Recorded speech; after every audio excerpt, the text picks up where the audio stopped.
We're keeping it intimate, Eleanor, and frankly, your disapproval has been difficult for us both. My son's fiancée told me with practiced sympathy when she excluded me from their wedding.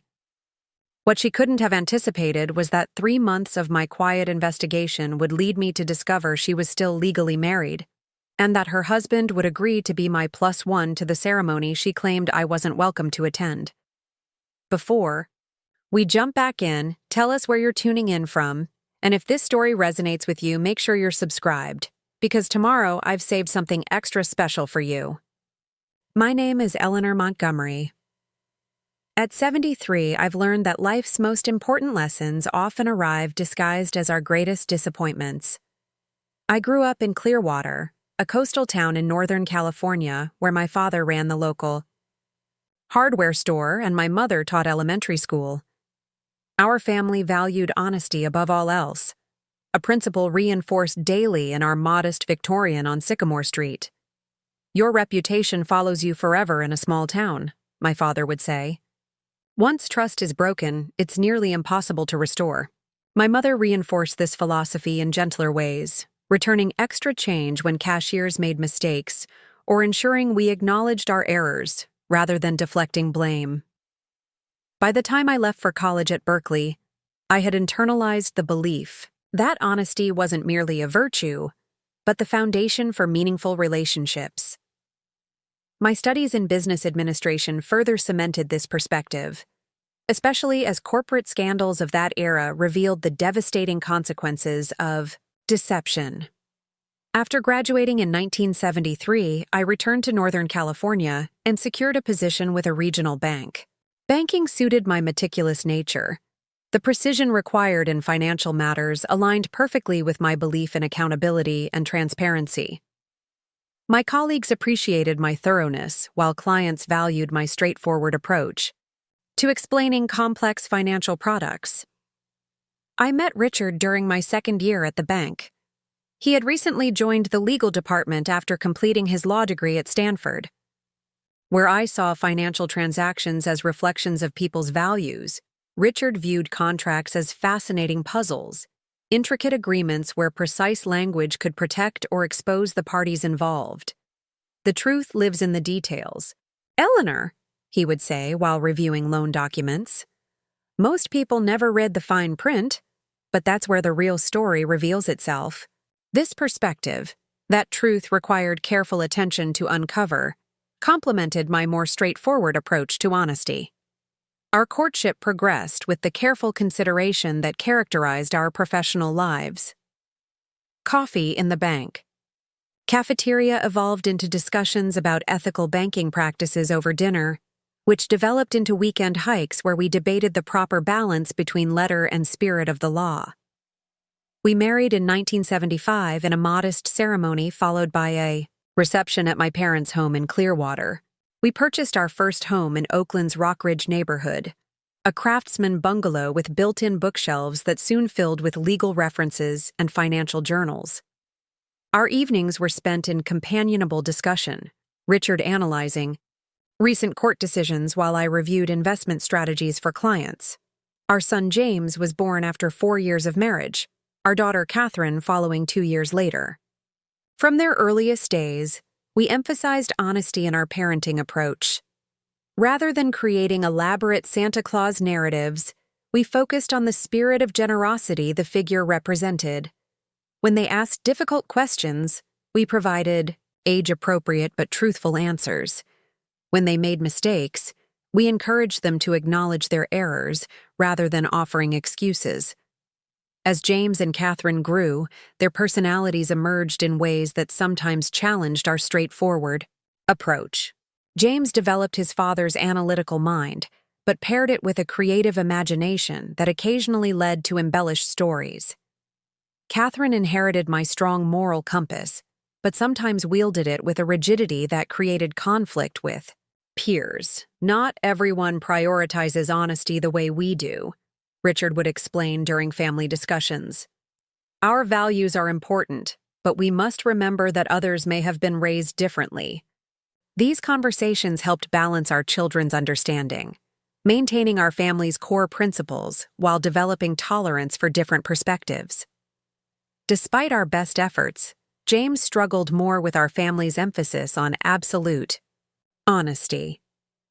In his teenage years, he developed what Richard called a flexible relationship with the truth, not outright lying, but selectively sharing information to present himself favorably. These tendencies concerned us, though Richard reminded me that adolescence often involved testing boundaries, including ethical ones. "He's finding his own way," Richard would assure me. "The foundation we've built is strong. He'll return to it, eventually." James's decision to study film at UCLA created the first significant distance, both geographical and philosophical, between our son and our family values. The entertainment industry, with its emphasis on constructing compelling narratives rather than documenting reality, seemed to encourage exactly the kind of embellishment we had discouraged.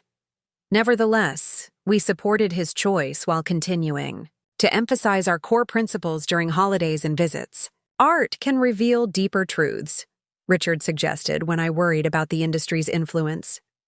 "Perhaps James is exploring a different kind of honesty through storytelling." After film school, James remained in Los Angeles, working his way through various production assistant positions while developing screenplays. Our phone conversations became less frequent, his visits home increasingly rare. The distance felt more than geographical, a growing gap between our values and the world he now inhabited. When James called 5 years ago to announce his father's cancer diagnosis, the news created an immediate recalibration of priorities. Richard's illness, aggressive pancreatic cancer with a poor prognosis, brought James temporarily back into our daily lives. For 6 months, he returned to Oakland, working remotely while helping with his father's care. Richard faced his illness with the clear-eyed honesty that had characterized his legal career. He arranged his affairs meticulously, had frank discussions with his doctors about treatment options, and ensured our family understood exactly what to expect. When experimental treatments failed to slow the cancer's progression, he accepted hospice care without false hope or denial. "The truth has always been our compass," he told me during one of our final conversations. "Don't lose sight of that, Eleanor, even when it would be easier to look away." 3 days later, he passed peacefully with James and Catherine at his bedside alongside me. The year following Richard's death passed in a blur of practical matters and profound grief. James returned to Los Angeles after the funeral, while Catherine, who had settled in Seattle with her husband and children, checked in regularly. I found solace in routine, managing our household finances with Richard's careful attention to detail, volunteering at the library where we had often browsed together, maintaining the garden he had loved. 18 months after Richard's passing, James called with unexpected news. He had become engaged to Veronica, a woman he had been dating for just over 6 months. When I expressed surprise at the rapid timeline, he brushed aside my concerns. "When you know, Mom," he said, an echo of certainty in his voice that reminded me painfully of his father. "You and Dad taught me to trust my instincts.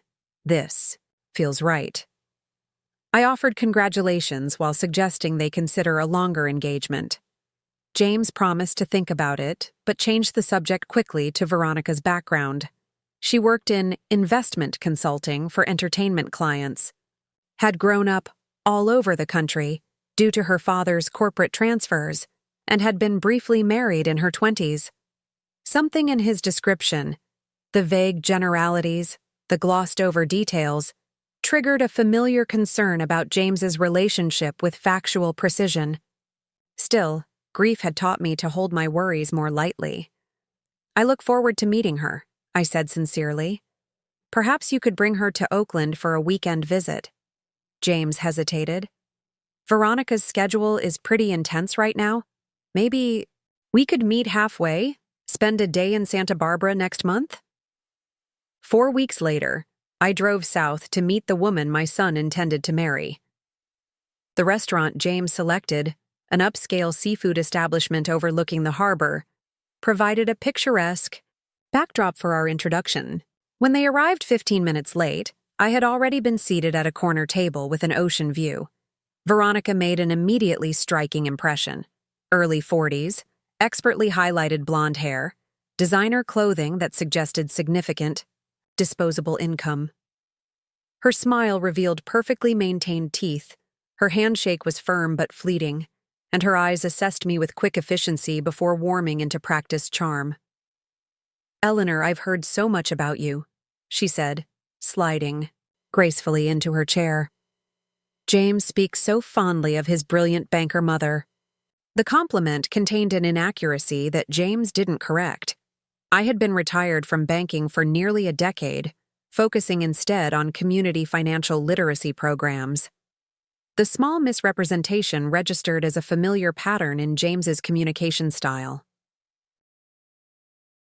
Throughout lunch, Veronica dominated the conversation with anecdotes about celebrity clients, never named but heavily implied, exclusive events she had recently attended, and the beachfront property she was considering in Malibu. James watched, her with undisguised admiration, occasionally adding supporting details to her stories or laughing appreciatively at her observations. When I asked specific questions about her background or family, Veronica redirected skillfully, acknowledging the question before transitioning to adjacent topics that provided no concrete information. Her parents were no longer in the picture. Her previous marriage had ended because her ex couldn't handle her success, and her educational background included advanced studies in financial strategy at institutions she never specifically. And as the meal progressed, I observed my son's behavior with growing concern. The James I knew, even the Hollywood-influenced version, had always maintained his analytical foundation, his ability to probe beneath surface presentations. Yet, with Veronica, he seemed to accept every statement without question, nodding along, to claims that even my limited knowledge of the entertainment industry recognized as improbable. When Veronica excused herself to take an urgent call from a client, I took the opportunity to speak directly with James. "She seems quite accomplished," I offered neutrally. "How did you two meet?" "At an industry party," he replied vaguely. "She was representing some major talent, and we just connected immediately. She's amazing, isn't she? So sophisticated, so connected." "What about her family?" I asked. "Will they be involved in the wedding planning?" James's expression clouded briefly. "Her parents are complicated. She doesn't talk about them much. Some kind of estrangement years ago. I don't press her on it. It's obviously painful." This response, accepting significant gaps in knowledge about his future wife's background, seemed startlingly out of character for the son Richard and I had raised to value transparency in relationships. Before I could explore further, Veronica returned, apologizing for the interruption while checking the expensive watch on her wrist. "I hate to cut this short," she said with a regretful smile, "but that client situation is escalating. We should probably head back to LA." She reached across the table to pat my hand. "It was wonderful to finally meet you, Eleanor. I can see where James gets his steadfastness." The slight pause before the final word carried an implication I couldn't quite interpret, appreciation or subtle criticism. As James paid the bill, refusing my offer to contribute, Veronica mentioned the wedding would likely happen sooner rather than later due to a spectacular venue opportunity that had just become available. "We're thinking just 8 weeks from now," James explained as we walked to the parking lot. "It's fast, but Veronica has connections that can make it happen." "That's extremely soon," I said carefully, "especially for planning a significant event and for getting to know your future spouse's family and background." Veronica laughed lightly, linking her arm through James's. "Oh, we're keeping it intimate. Just close friends and essential family. And as for background?" She squeezed my son's arm affectionately. "James knows everything that matters."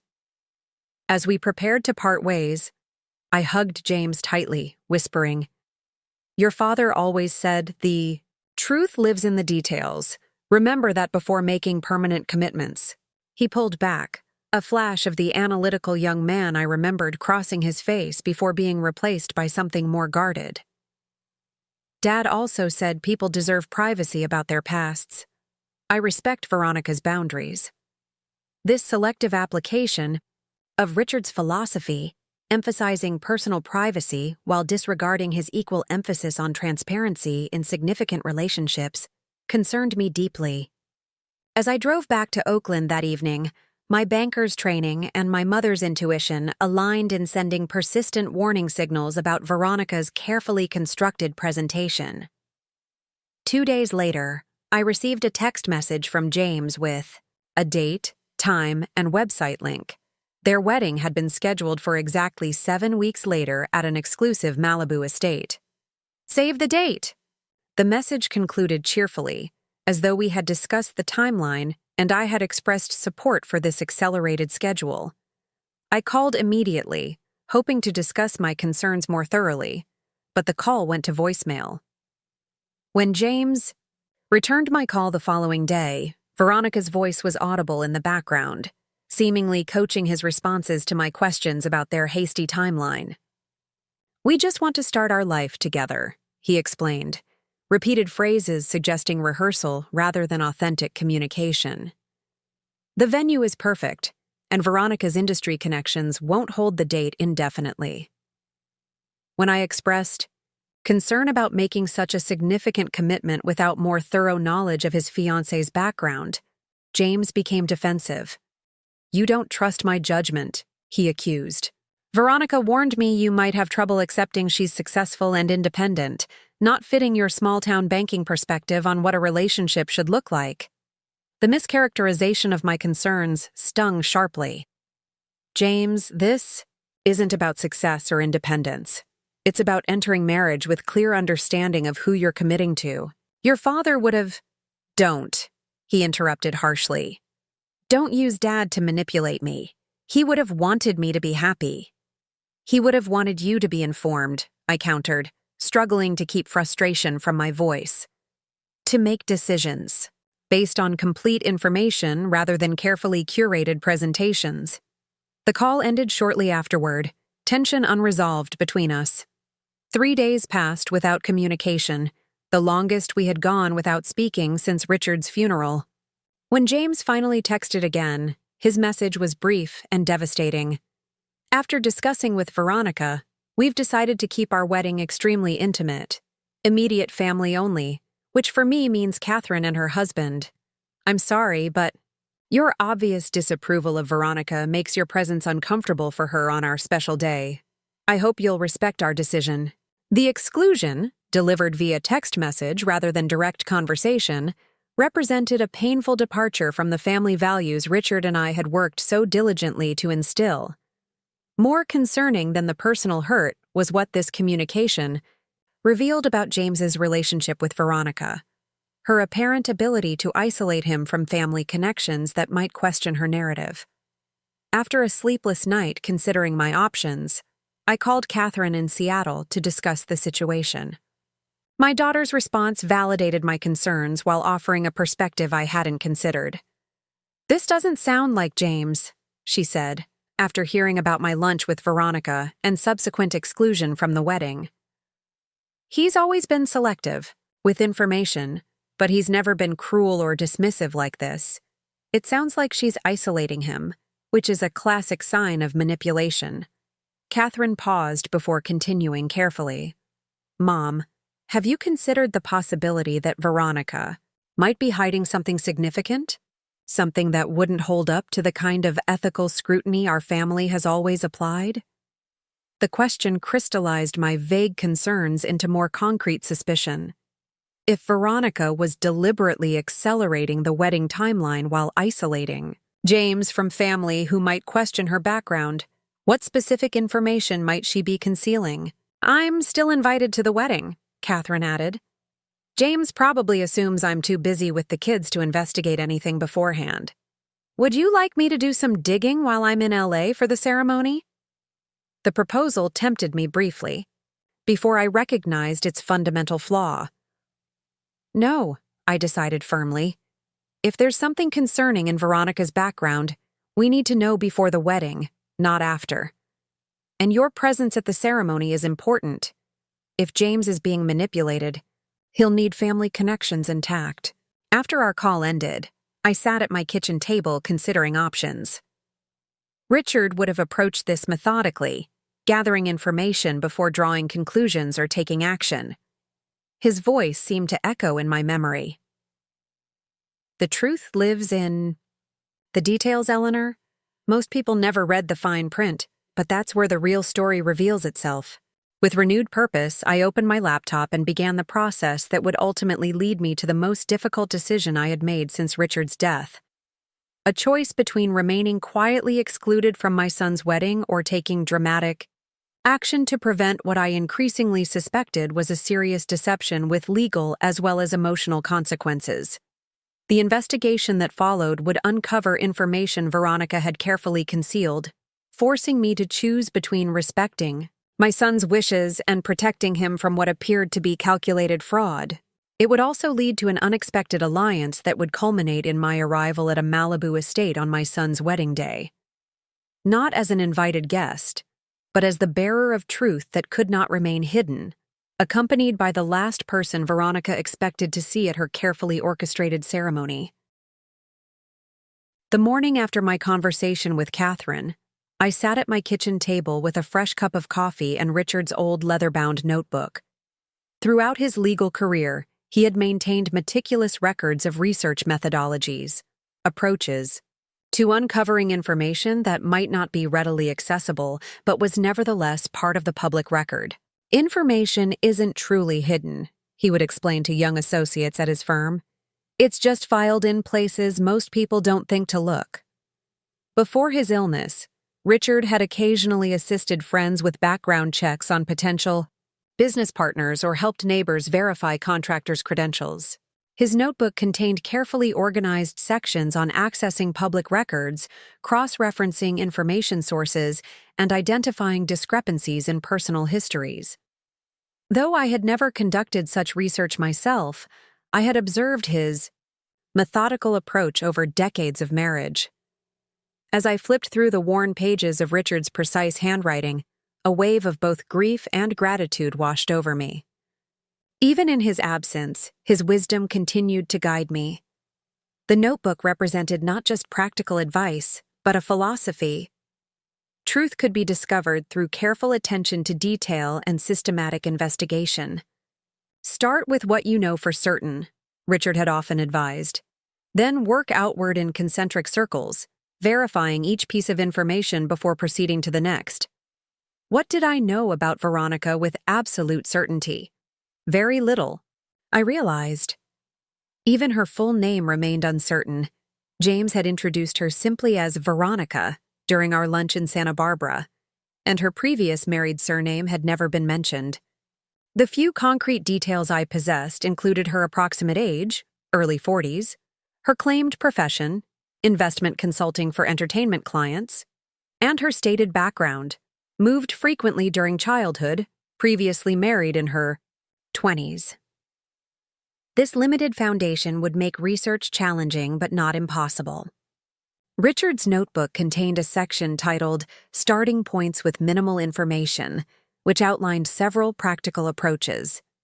The first step, he suggested, was identifying any documented connections that could lead to fuller identification.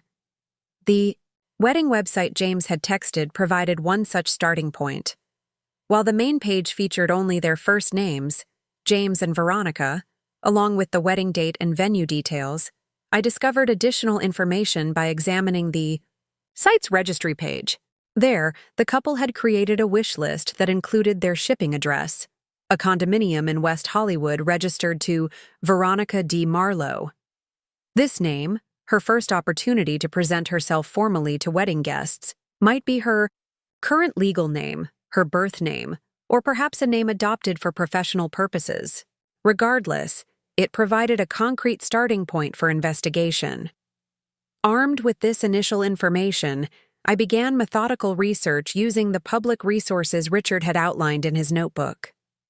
The county property records for Los Angeles, confirmed that a Veronica D. Marlowe had purchased the West Hollywood condominium 3 years earlier, a luxury unit valued at $1.8 million. The mortgage documentation indicated a substantial down payment, with financing on favorable terms, typically reserved for excellent credit history or significant assets. This information contradicted Veronica's casual mention during lunch about considering a beachfront property in Malibu. She already owned an expensive condominium, yet had presented herself as still in the housing market. A small discrepancy, perhaps, but notable in context. The next logical step was a basic background search using public records databases. Richard had maintained subscriptions to several such services for his legal work, and I still had access to one through the financial literacy program where I volunteered. The search for Veronica D. Marlowe returned limited but interesting results.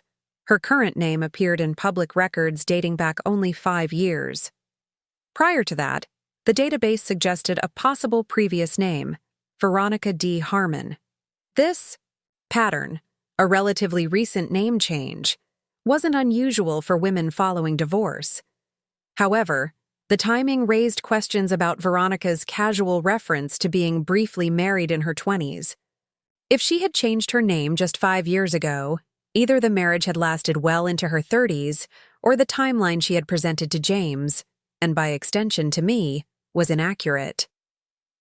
When I searched for Veronica D. Harmon, additional information emerged. This name appeared in public records primarily in Florida, not California, with documentation including marriage records, property records, and several civil court filings. The marriage certificate, filed in Palm Beach County 15 years ago, listed Veronica Diane Kellerman, 26, wedding, Gregory Allen Harmon, 52. The age difference between Veronica and her first husband was significant, though not unprecedented. More noteworthy was the discrepancy in her reported age. If she had been 26 15 years ago, she would now be 41, aligning roughly with my estimate of her current age. However, this timeline meant she had married Gregory Harmon in her late 20s, not her early 20s as she had implied to James.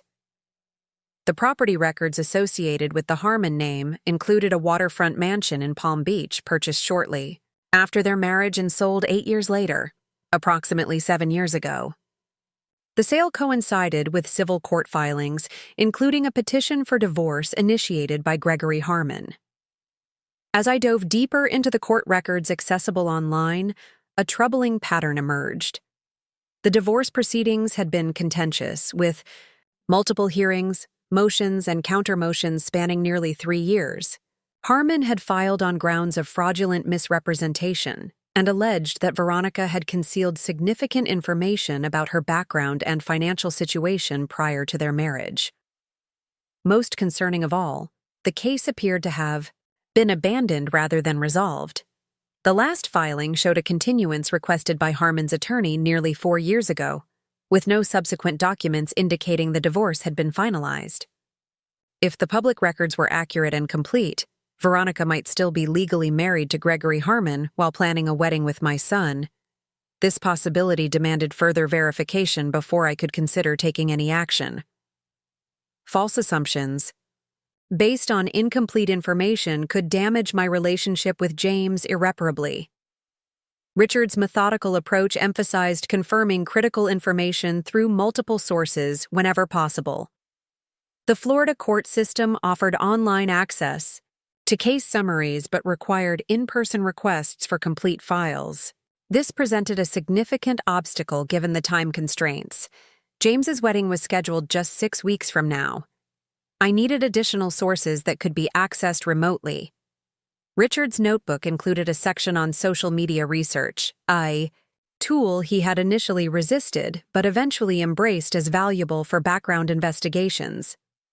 Though I maintained only minimal personal accounts, I created a research profile using a variation of my name, Eleanor M. Richards, to access platforms where Veronica might have established a presence. This approach yielded immediate results. Veronica Harmon maintained profiles on several platforms, though they appeared carefully curated with limited personal information. Her professional profile claimed a master's degree in financial management from Northeast Business Institute, an institution I couldn't locate in any college accreditation database.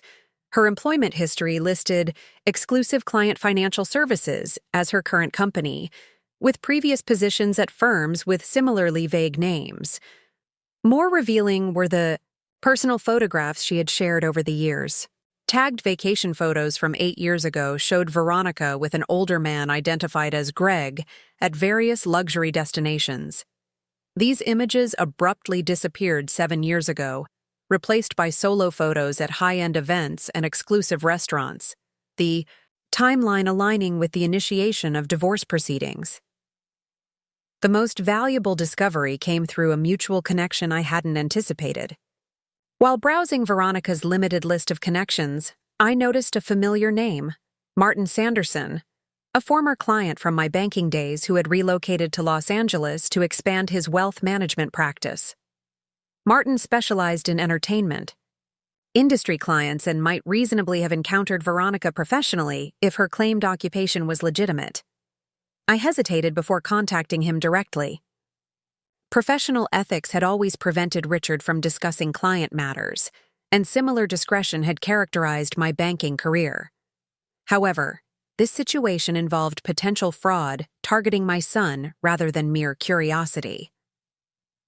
After careful consideration, I composed an email to Martin explaining that I was conducting research on behalf of a family member, considering a business arrangement with Veronica Marlowe, formerly Harmon, and would appreciate any professional insights he might be willing to share. Martin's response arrived within hours, suggesting we speak by phone rather than continue via email. When I called the following morning, his tone immediately conveyed concern. "Eleanor, it's good to hear from you after all these years," he began warmly before shifting to a more cautious register. "Regarding your inquiry about Veronica Marlowe, or Harmon or Kellerman or whatever name she's using currently, I should first clarify that she has never been a client of my firm, despite her claims to the contrary." My heart sank at this confirmation of misrepresentation. "She's presented herself as an investment consultant for entertainment clients," I explained. "I take it that's not accurate?" Martin's laugh lacked humor. "Not remotely. She approached several established clients of mine approximately 4 years ago, claiming to represent a boutique investment firm offering exclusive opportunities in entertainment financing. When those clients mentioned these conversations to me, I conducted standard due diligence and discovered numerous red flags." "What kind of red flags?" I asked, taking notes as Richard would have done. For starters, the firm she claimed to represent existed only as a website and business cards. No registration with the Securities and Exchange Commission, no licensed financial advisors on staff, no verifiable track record of transactions. When I investigated further, I found she had previously used similar approaches in Florida's wealthy Palm Beach community, where she was known primarily as the much younger wife of Gregory Harmon. The name confirmation increased my concern. "Do you know anything about their relationship status?" "My research suggests divorce proceedings were initiated, but potentially never completed." Martin hesitated briefly. "I'm not certain about the legal status, but I know Harmon discovered significant misrepresentations after they married. There were rumors about previous identities, possible outstanding warrants in other states, but I can't verify those details. What I can tell you with certainty is that she disappeared from Palm Beach shortly after Harmon filed for divorce, resurfacing in Los Angeles with a slightly altered name and a new narrative about her background and profession." "Has she been involved in any verifiable financial impropriety in Los Angeles?" I asked, trying to determine the extent of potential concerns. "Nothing that has resulted in formal charges that I'm aware of," Martin replied carefully. "But several of my colleagues have reported clients being approached with investment opportunities that never materialized after initial funds were transferred. The amounts were typically just below thresholds that might trigger formal investigations, significant to individuals, but not enough to warrant major law enforcement resources." This pattern suggested calculated awareness of legal boundaries, staying just beneath thresholds that might trigger serious consequences. "Is there anyone else you would recommend I speak with who might have relevant information?" I asked. "Actually, yes," Martin said after a moment's consideration. "Gregory Harmon is an acquaintance. We serve on a charitable foundation board together. He mentioned a few months ago that he was finalizing some long-delayed personal business in California. If you'd like, I could see if he's willing to speak with you." This unexpected connection created a potential shortcut in my investigation. "I would appreciate that very much," I said, providing my contact information for Martin to share. 2 days later, my phone rang with a Florida area code displayed. The man who introduced himself as Gregory Harmon spoke with the measured precision of someone accustomed to choosing words carefully. "Mr. Sanderson indicated you're researching Veronica in connection with a family matter," he began. "I should inform you that there are certain aspects of our history I'm legally constrained from discussing due to confidentiality agreements. However, I can confirm factual information already in the public record." "I understand," I assured him. "My primary concern is clarifying your current legal relationship. Public records suggest divorce proceedings were initiated but potentially never completed." His sigh conveyed volumes. "That is factually correct. The proceedings were complicated by jurisdictional issues when Veronica left Florida, and further complicated when she legally changed her name. The process has been deliberately prolonged through various legal maneuvers, primarily by disappearing and then filing procedural objections through attorneys just before default judgments could be entered." "So you are still legally married?"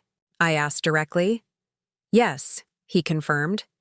"Despite numerous attempts to finalize the divorce over the past 7 years, we remain legally married under Florida law. In fact, I'm currently in California attempting to serve her with papers in yet another effort to complete this process. My attorneys have finally located a current address for her, and I'm scheduled to have papers delivered next week." The timing created an urgent dilemma. If Gregory was correct, Veronica was planning to marry my son while still legally married to another man.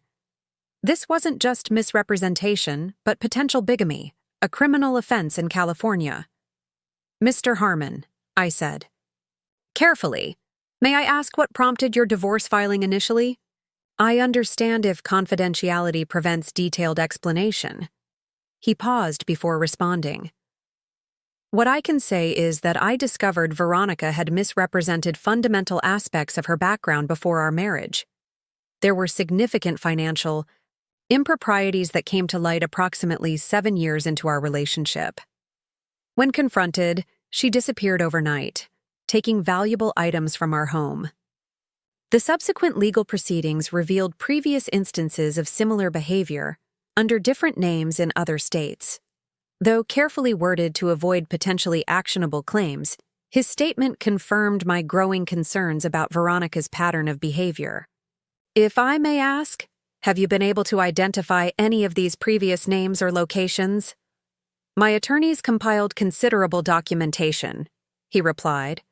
"I can't share specifics, but I will say that Veronica Kellerman was not her birth name, nor was it her only previous identity.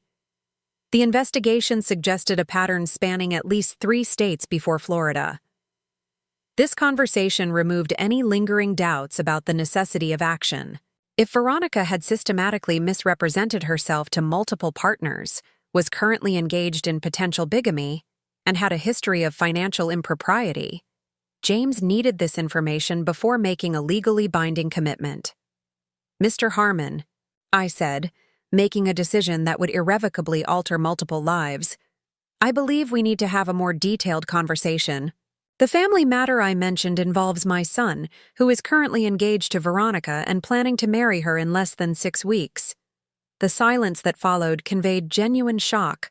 When Gregory finally spoke, his voice carried both sympathy and resolve.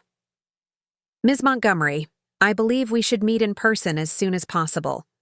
I'll be in Los Angeles until the end of next week. Would tomorrow work for you?" The following afternoon, I drove to Los Angeles for the second time in a month. this time not to meet my future daughter-in-law, but to confer with her current legal husband. We met at his attorney's office in Century City, a neutral location that offered both privacy and professional documentation of our conversation. Gregory Harmon proved to be a distinguished man in his late 60s, with silver hair and the confident bearing of someone accustomed to corporate leadership. His attorney, a precisely dressed woman who introduced herself as Miranda Chen, explained that our conversation would be documented but not recorded, creating a verified account without potential legal complications from unauthorized recording. Ms. Montgomery, Gregory began once preliminaries were completed, I want to express my sincere regret about your son's situation. Had I known Veronica was engaged, I would have found a way to communicate the legal reality despite the challenges of locating her. I appreciate that, I replied. My primary concern now is preventing my son from unknowingly entering an invalid marriage that could create both emotional and legal complications for him. Miranda interjected with professional clarity. We should establish a few facts unambiguously. First, Mr. Harmon and Veronica Diane Harmon, née Kellerman, were legally married in Palm Beach County, Florida on May 12, 2010. Despite numerous legal filings since 2017, no divorce has been finalized. As recently as last month, the Florida courts confirmed their recognition of this marriage as valid and ongoing. She placed a folder on the table between us. These are certified copies of the relevant documentation, including the original marriage certificate and the most recent court determination regarding marital status. Mr. Harmon has authorized me to share these with you, understanding their potential relevance to your family situation. Gregory leaned forward slightly. Eleanor, if I may call you that, beyond the legal technicalities, I feel a moral obligation to share certain information. While confidentiality agreements prevent specific details, I can tell you that Veronica has engaged in similar patterns of behavior before. Her approach typically involves establishing relationships with financially secure individuals, accelerating commitment timelines, and isolating partners from family members who might question discrepancies in her background. This description aligned precisely with what I had observed in James's relationship. That matches my experience exactly, I confirmed. My son proposed after just 6 months, set a wedding date within weeks thereafter, and recently informed me I'm unwelcome at the ceremony due to my obvious disapproval of Veronica. Miranda made notes while Gregory shook his head slowly. The pattern is consistent with my experience and with previous cases documented during our investigation. May I ask if your son has made any significant financial commitments or investments? At Veronica's suggestion? The question heightened my concern. Not that I'm aware of, though our communication has been limited recently. He mentioned that Veronica has encouraged him to withdraw his inheritance from his father's estate to invest in exclusive entertainment financing opportunities. Gregory and Miranda exchanged significant glances. That approach aligns with previously documented behavior, Miranda stated carefully. Without making specific allegations, we can confirm similar investment proposals featured prominently in Mr. Harmon's experience. For the next 2 hours, we discussed options for addressing the situation. Simply informing James seemed unlikely to succeed given Veronica's apparent influence and his recent rejection of my concerns. A direct confrontation with Veronica might prompt her to accelerate wedding plans or increase James's isolation. Legal intervention through the courts could potentially prevent the wedding, but would create public records that might embarrass James professionally in the entertainment industry. What if we focus on the simplest, clearest fact? I suggested eventually. Regardless of any other concerns, Veronica cannot legally marry James while still married to Gregory. If she attempts to do so, she commits bigamy, a criminal offense. Perhaps the most straightforward approach is to ensure she's aware we possess this information before the ceremony occurs. Miranda considered this approach from a legal perspective. That would be factually accurate without risking claims of defamation or harassment. Mr. Harmon's status as her legal husband is documented in official records. Verifying this fact at the wedding venue would not constitute interference with a valid contract, since no valid marriage contract could be established under these circumstances. "Are you suggesting we actually appear at the ceremony?" Gregory asked, looking simultaneously disturbed and intrigued by the possibility. "I'm suggesting that might be our most effective option," I replied, surprising myself with the boldness of this proposal. A private confrontation might be ignored or dismissed. A legal filing might not be processed in time. But physical presence at the venue, with documented evidence of your current marriage, creates an undeniable reality that would have to be addressed before any ceremony could proceed.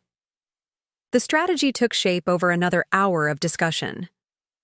Gregory's presence at the wedding would provide irrefutable evidence of Veronica's current marital status.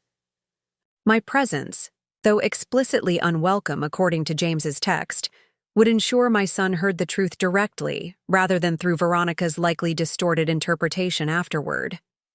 Miranda would prepare documentation that could be presented to the officiant if necessary, preventing the ceremony on legal grounds regardless of the participants' wishes. As our planning concluded, I experienced profound ambivalence about the course we had chosen. The approach would undoubtedly create a painfully public moment for James, exactly the kind of situation Richard and I had taught our children to avoid through honest communication and careful decision-making. Yet the alternative seemed worse, allowing my son to enter an invalid marriage with a partner who had systematically misrepresented herself and might intend financial exploitation. "I keep thinking about what my late husband would advise in this situation," I admitted to Gregory as we prepared to leave. Richard valued truth above almost everything, but he also understood the importance of delivering difficult information compassionately. Gregory nodded thoughtfully. "In my experience, compassion sometimes requires difficult moments of clarity. The truly unkind action would be allowing your son to proceed without the information he needs to make an informed decision." This perspective, framing our intervention as ultimately compassionate despite its potentially dramatic form, helped reconcile my conflicting instincts. We agreed to maintain regular communication over the coming weeks, sharing any new information and refining our approach as the wedding date approached. During the 4 weeks that followed, my communication with James remained limited to brief text exchanges. He maintained that my exclusion from the wedding was final, but softened slightly when I respected his boundary without further protest. "I hope we can reconnect after the honeymoon," he wrote in his most recent message. "Veronica agrees that family connections are important long-term." This apparent concession, the possibility of re-establishing relationship after the legal commitment was secured, reinforced my concerns about Veronica's strategic approach to isolating James from family influence. It suggested she anticipated no obstacles to completing the marriage and felt confident enough to offer future reconnection as a consolation prize. Meanwhile, Gregory's attorneys successfully served Veronica with divorce papers at her West Hollywood address. According to the process server's report, she had appeared briefly startled but quickly composed herself, accepting the documents with apparent resignation. This development confirmed she now had legal notice of Gregory's continued efforts to finalize their divorce, and official documentation of their current marital status. Rather than prompting Veronica to postpone the wedding with James, however, this service seemed to accelerate preparations. Through Catherine, who maintained contact with her brother despite increasing discomfort with the situation, I learned that the ceremony had actually been moved forward by 2 weeks, a change justified by venue availability, but suspiciously coinciding with the divorce filing. Catherine also reported concerning behavioral changes in James. "He's liquidating assets, Mom," she told me during one of our daily calls. He mentioned selling his condo and investing the proceeds along with Dad's inheritance in some entertainment venture Veronica's putting together. When I asked for details, he got defensive and said I wouldn't understand the industry opportunity. This financial manipulation, encouraging James to convert fixed assets to liquid funds before the wedding, created new urgency. If Veronica's pattern followed its previous course, those assets might become inaccessible shortly after the ceremony, transferred to accounts or entities beyond easy recovery. 1 week before the newly accelerated wedding date, Gregory, Miranda, and I met for final coordination. Miranda had prepared a comprehensive folder of documentation establishing Gregory and Veronica's current marital status, including certified copies from Florida courts dated within the past month. She had also researched California law regarding attempted bigamy, confirming that officiants could face legal consequences for knowingly performing invalid ceremonies. The most effective approach remains personal presence with documentation, Miranda advised. Mr. Harmon's physical appearance alongside these records creates an irrefutable reality that would be difficult for Veronica to dismiss or explain away. Gregory had arranged for a car service to transport us to the Malibu estate where the ceremony would take place, an exclusive property available only to clients of a high-end event planner.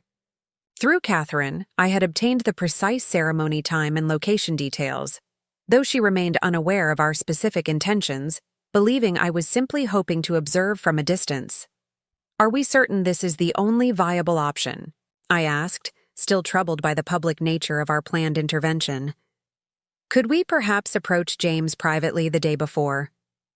"Based on the documented pattern," Miranda replied. "Any advance warning would likely result in either relocation of the ceremony or further isolation of your son from communication channels. The current approach, while admittedly dramatic, ensures the factual information cannot be concealed or distorted." As we finalized logistics, I experienced a moment of clarity about our undertaking. This wasn't merely about preventing a technically invalid marriage or even protecting James's financial assets. It represented a fundamental commitment to truth. As the foundation for meaningful relationships, the very principle Richard and I had attempted to instill in our children throughout their lives. The morning of James and Veronica's wedding dawned with perfect California sunshine, the kind of flawless weather that event planners charge premiums to predict. I dressed with careful consideration, selecting a navy blue dress that conveyed appropriate formality without suggesting celebration.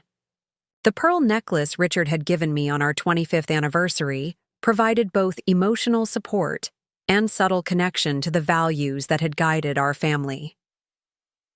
Gregory arrived at my hotel precisely at the arranged time, similarly attired, in understated formal wear. Miranda accompanied us, professional in a gray suit with a portfolio containing all relevant documentation. As our car navigated the coastal highway toward Malibu, conversation remained minimal, each of us absorbed in private thoughts about the confrontation ahead. The exclusive estate appeared beyond a discreet gate, its extensive grounds offering ocean views and careful privacy from neighboring properties. Security personnel checked guest credentials at the entrance, a potential obstacle we had anticipated. Catherine had informed me that guest names were being verified against a prepared list with strict instructions regarding approved attendees. "We have 3 options," Miranda advised quietly as we approached the checkpoint. "I can present the legal documentation and request access based on material information the officiant needs before proceeding. We can wait until guests are being seated and approach with greater numbers present, making private rejection more difficult. Or we can proceed directly with the assertion that Mr. Harmon, as Veronica's current legal husband, has standing to be present." After brief consideration, Gregory made the decision. "Direct honesty seems most appropriate. I'll identify myself accurately and explain my presence straightforwardly." When our car reached the checkpoint, Gregory lowered his window and addressed the security personnel with calm authority. "Good afternoon. I'm Gregory Harmon, Veronica Harmon's current legal husband. This is Eleanor Montgomery, mother of James Montgomery, and Miranda Chen, my attorney. We have documentation regarding a legal matter that must be addressed before today's ceremony can proceed." The security guard's professional demeanor wavered briefly before he stepped away to make a phone call. Minutes later, a harried-looking wedding planner approached our vehicle, her clipboard clutched tightly as she assessed this unexpected complication. "I'm afraid your names don't appear on our approved guest list," she began diplomatically. "The ceremony is scheduled to begin in 45 minutes, and the bride has specifically—" Miranda interrupted with professional precision. "This isn't a matter of guest privileges, but legal standing. If you proceed with this ceremony, you and the officiant may be facilitating an invalid marriage since the bride remains legally married to Mr. Harmon. We have certified documentation from Florida courts confirming this status as recently as 3 weeks ago." The wedding planner's expression shifted from annoyed to alarmed as she processed this information. "I'll need to consult with the couple about this development," she stated carefully. "Please wait here momentarily." As she hurried toward the main building, Gregory turned to me with an expression of sympathetic understanding. "This is undoubtedly difficult for you, Eleanor. Whatever happens next, please know your actions today demonstrate remarkable courage and genuine concern for your son." I nodded gratefully, unable to fully articulate the conflicting emotions surging through me. Determination to protect James from deception balanced against fear of permanently damaging our relationship. Before I could formulate a response, the wedding planner reappeared, accompanied by a security staff member and a distinguished older man I recognized as the ceremony officiant from Catherine's description. "Please follow me," the officiant requested, his expression grave. "The groom has agreed to a private conversation before proceeding." This development, James's willingness to meet, rather than immediately rejecting our presence, offered the first hopeful sign that my son's analytical foundation remained accessible beneath Veronica's influence.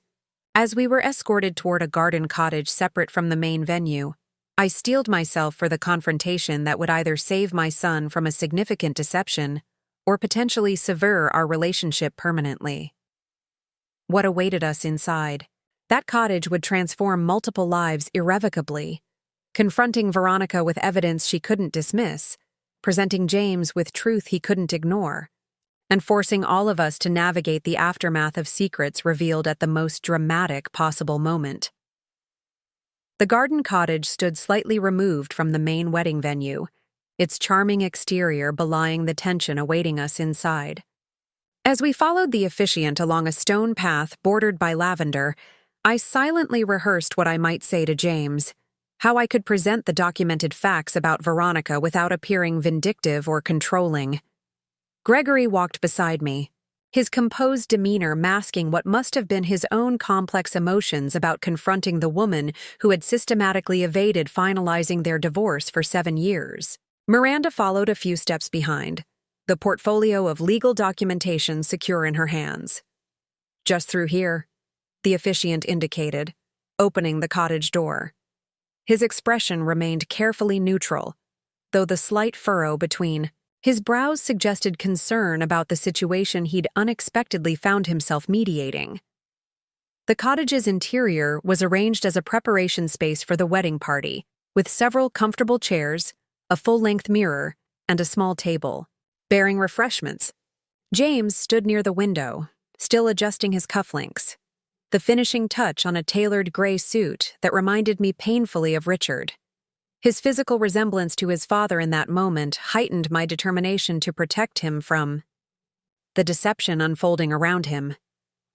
He looked up as we entered, his expression cycling rapidly through surprise, confusion, and finally a guarded anger that settled into careful neutrality, a professional mask I recognized from his years navigating Hollywood's political landscapes. "Mom?" he acknowledged with careful politeness, making no move to approach or embrace me. His gaze shifted to my companions with evident curiosity. "And you are?" "Gregory Harmon," my companion introduced himself directly, extending his hand. With professional courtesy. "And this is my attorney, Miranda Chen." James shook Gregory's hand automatically, the ingrained social graces of his upbringing functioning even as confusion registered in his eyes. I don't believe we've met. Are you colleagues of my mother's? Before either could respond, the cottage door opened again, and Veronica entered. She wore a silk robe over what was presumably her wedding attire, her hair professionally styled and her makeup immaculate. The momentary confidence in her stride faltered visibly when she registered Gregory's presence, though she quickly recovered, plastering a puzzled smile across her features. "James, darling," the planner said. There was some confusion with unexpected guests, but I didn't realize. Her voice trailed off as she assessed the situation, calculation visibly working behind her carefully composed expression. "Hello, Veronica," Gregory said quietly, his calm tone belying the significance of the moment. "It's been approximately 7 years since you disappeared from our home in Palm Beach. I believe you received divorce papers from my attorney last month." The color drained from Veronica's face, even as she maintained her smile, now frozen in place like a theater mask. James looked between them, confusion giving way to the first hints of comprehension. "You know each other?" he asked, the question directed at Veronica rather than Gregory. "James," I interjected gently, stepping forward, "there are some important legal matters you need to be aware of before today's ceremony proceeds. We've brought documentation that you should review." Veronica recovered quickly, moving to James's side and placing a protective hand on his arm. "Whatever this is, it can wait until after our ceremony," she insisted. "These people are clearly trying to disrupt our special day out of some misguided—" "Veronica Diane Harmon, née Kellerman," Miranda interrupted, her professional tone cutting through the building tension, "remains legally married to my client, Gregory Harmon. Their marriage, performed in Palm Beach County, Florida in 2010, has never been legally dissolved, despite numerous court filings. We have certified documentation confirming this fact." She opened her portfolio and placed several official-looking documents on the small table. These include the original marriage certificate, court records of incomplete divorce proceedings, and a determination from Florida courts dated 3 weeks ago confirming the marriage remains legally valid. James stared at the documents, then at Veronica, whose expression had hardened into something cold and calculating, a mask dropping away to reveal the tactical mind beneath. "Is this true?" he asked her quietly. "It's a technical complication," she responded smoothly. "Gregory has been deliberately obstructing the divorce process for years, a tactic to maintain control after I left an unhealthy relationship. My attorneys have been addressing it, but these things take time in the legal system. It doesn't change anything between us." Gregory shook his head slightly. "That characterization is factually incorrect. The delays have resulted from your own legal maneuvers, disappearing before proceedings could be completed, changing your name, failing to appear at scheduled hearings. My attorneys have been attempting to finalize this divorce for 7 years. James's analytical mind, the quality I recognized from Richard, had engaged fully now, processing the implications. "If you're still legally married," he said to Veronica, his voice carefully controlled, "then you can't legally marry me today." "It's just paperwork," Veronica insisted, squeezing his arm. "We can have a ceremony today as planned and formalize everything legally once these unnecessary complications are resolved. The important thing is our commitment to each other." "Actually," the officiant interjected with professional caution, "performing a marriage ceremony for someone legally married to another person would constitute facilitation of bigamy under California law, a criminal offense. I cannot legally proceed today given this documentation." Veronica's mask slipped further, frustration breaking through her carefully maintained composure. "This is clearly a coordinated attempt to interfere with our plans," she snapped, glaring at me. "Your mother never accepted me, James. She's manipulated the situation to prevent our happiness." I remained silent, allowing James to process the factual information without emotional complication. My son had always responded better to direct evidence than emotional appeals, and the documents on the table provided irrefutable proof of Veronica's current marital status. James gently disentangled himself from Veronica's grip, stepping toward the table to examine the documentation more closely. He picked up the marriage certificate, studied it carefully, then moved to the recent court determination confirming the marriage remained valid. "These appear authentic," he noted, his professional experience with legal documentation from his entertainment contracts evident in his assessment. He turned to Miranda. "You're an attorney. Would you stake your professional reputation on the validity of these documents?" Without hesitation, Miranda confirmed. "They are certified copies obtained directly from official records.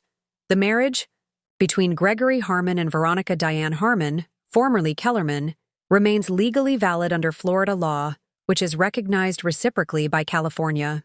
James absorbed this information with the thoughtful consideration I recognized from childhood, the careful weighing of evidence before reaching conclusions. "Why bring this to me now, at the wedding itself?" he asked, addressing Gregory rather than me, perhaps sensing a more objective perspective from someone he'd just met. "We attempted service of divorce papers at Veronica's residence last month," Gregory explained. "This provided official notice of her continuing legal marriage.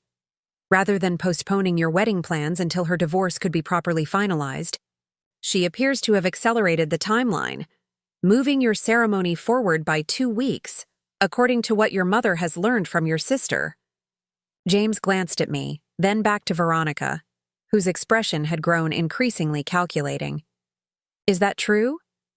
Did you receive divorce papers last month?" For a moment, Veronica seemed to consider continued denial, but something in James's direct gaze prompted a shift in tactics. "Yes, I received papers," she admitted. "But I didn't want to burden you with legal technicalities that my attorneys assured me would be resolved soon. Our relationship is what matters, not paperwork from a marriage that ended emotionally years ago." "Except it didn't end legally," James observed, his voice taking on the precision I recognized from Richard's most careful legal analyses. "And, rather than disclosing this significant fact, you chose to accelerate our wedding timeline, presumably to establish our relationship before this information could come to light." Veronica's expression hardened. "You're allowing these people to manipulate you with legal minutiae. This is exactly why I suggested keeping your mother away from our ceremony. I knew she would find some way to interfere." "My mother didn't know about your current marriage when you excluded her," James replied, his analytical mind connecting pieces with increasing clarity. "That decision came before she began investigating your background. Which raises the question, what were you actually concerned she might discover?" The directness of this question created a palpable shift in the room's atmosphere. Veronica's carefully constructed narrative was unraveling, and her response would likely determine whether James proceeded with blind loyalty or began questioning other aspects of her representations. "Your mother never approved of me," Veronica deflected, attempting to redirect the conversation toward emotional rather than factual territory. "She made judgments based on her small-town banking mentality, unable to understand the complex realities of the entertainment industry. My mother spent 30 years in regional banking leadership before transitioning to financial literacy education," James corrected, another sign that his critical faculties had re-engaged. "Her concerns were specific, not general. Questions about your background that you consistently avoided answering directly." He turned toward me, his expression softening slightly. "What else did your investigation uncover, Mom? Given that you brought Mr. Harmon to the wedding, I assume the current marriage isn't the only concern." This opening, this willingness to listen, represented exactly the opportunity I had hoped might emerge from our confrontation. Still, I proceeded carefully, focusing on documented facts rather than speculation or judgment. "The investigation revealed several discrepancies between Veronica's representations to you and verifiable information," I explained gently. She has operated under multiple names beyond the ones we've mentioned. Her claimed educational credentials cannot be verified through accredited institutions.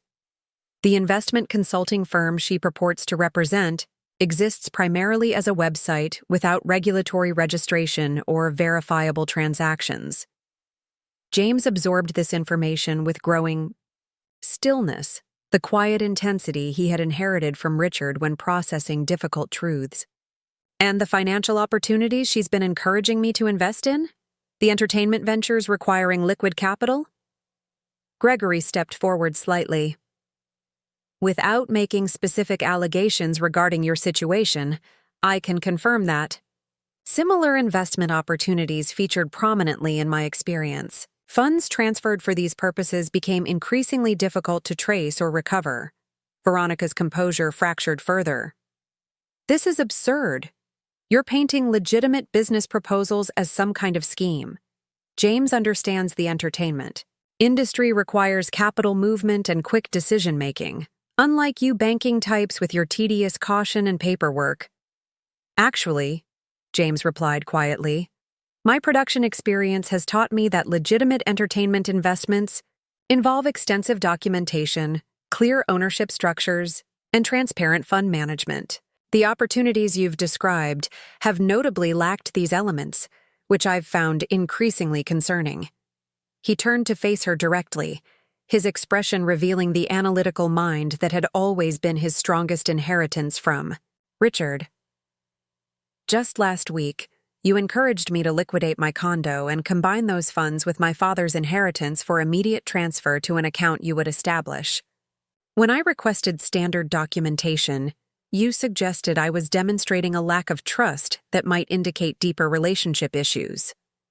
This revelation, that James had been questioning Veronica's financial proposals independently, created a surge of relief within me. My son's fundamental intelligence and caution remained intact beneath the emotional manipulation he'd experienced. Veronica's strategy shifted again, tears now appearing in her carefully made-up eyes. I can't believe you're doing this to me on by. What should be the happiest day of our lives, she said, voice trembling with what appeared to be genuine emotion. Yes, there are complications with my past that I haven't fully shared. Everyone has aspects of their history they'd rather leave behind. I was trying to protect our future together. For a moment, James's expression softened, his natural compassion responding to her apparent distress. Then his gaze fell again on the marriage certificate still in his hand, and resolve steadied his features. Protection involves shielding someone from external threats, he observed quietly. What you've done is withhold information I needed to make informed decisions about our relationship. That's not protection, it's control. The assessment, so precise in its distinction, reminded me powerfully of Richard's ability to identify the core principle underlying complex situations. In that moment, I saw my late husband's ethical clarity reflected perfectly in our son, and pride mingled with my concern for the painful realization he was experiencing. Veronica recognized the shift in James's perspective and abandoned pretense entirely, her expression hardening into cold calculation. You've clearly made your choice, she said, gathering her designer purse from a nearby chair. When you regret allowing your mother and these strangers to destroy what we could have built together, don't expect a second chance.